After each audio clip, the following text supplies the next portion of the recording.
আলু ভর্তা কম বেশি সবারই পছন্দ, আমারও বেশ পছন্দ, কিন্তু আমি শুকনো মরিচ দিয়ে খেতে বেশি পছন্দ করি এই আলু ভর্তাটা। কাঁচামরিচ দিয়ে খেতে গেলে আমার বেশি একটা ভালো লাগে না। তো আজকে আপু এমন একটা প্রসেসিং করে আলু ভর্তাটা বানিয়েছে কাঁচামরিচ দিয়ে, খেতেও আলহামদুলিল্লাহ অনেক মজা ছিল। তো চলুন ছোট্ট একটা প্রসেসিং আপনাদের সাথে শেয়ার করি। এখানে আপু কয়েকটা কাঁচামরিচ খুব সুন্দরভাবে পানি দিয়ে কড়াইতে সিদ্ধ করে নিয়েছে। পানিটা শুকিয়ে আসলে হালকা ভাজা ভাজা করে নামিয়ে ফেলেছে। এরপর এটার মধ্যে লবণ দিয়ে খুব সুন্দরভাবে মিক্স করে ফেলেছে। তো কাঁচামরিচটা আগে থেকেই পানি দিয়ে সিদ্ধ হওয়ার কারণে বেশি সময় লাগেনি ম্যাশ হতে। এর মধ্যে দিয়ে দিয়েছে পেঁয়াজ কুচি, ধনিয়া পাতা কুচি, আর সাথে দিয়ে দিয়েছে সরিষার তেল। খুব সুন্দরভাবে সব কিছু একসাথে মিক্স করে নিয়েছে।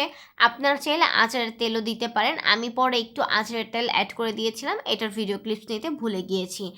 তাহলে রেডি হয়ে গেল মজাদার আলু ভর্তার রেসিপি। তো যাদের অ্যাসিডিটির প্রবলেম আছে, যারা শুকনো মরিচ খেতে পারেন না বা কাঁচামরিচ দিয়ে এভাবে বানিয়ে খেতে ভালো লাগে না, তারা অবশ্যই এই প্রসেসিংটা ট্রাই করবেন।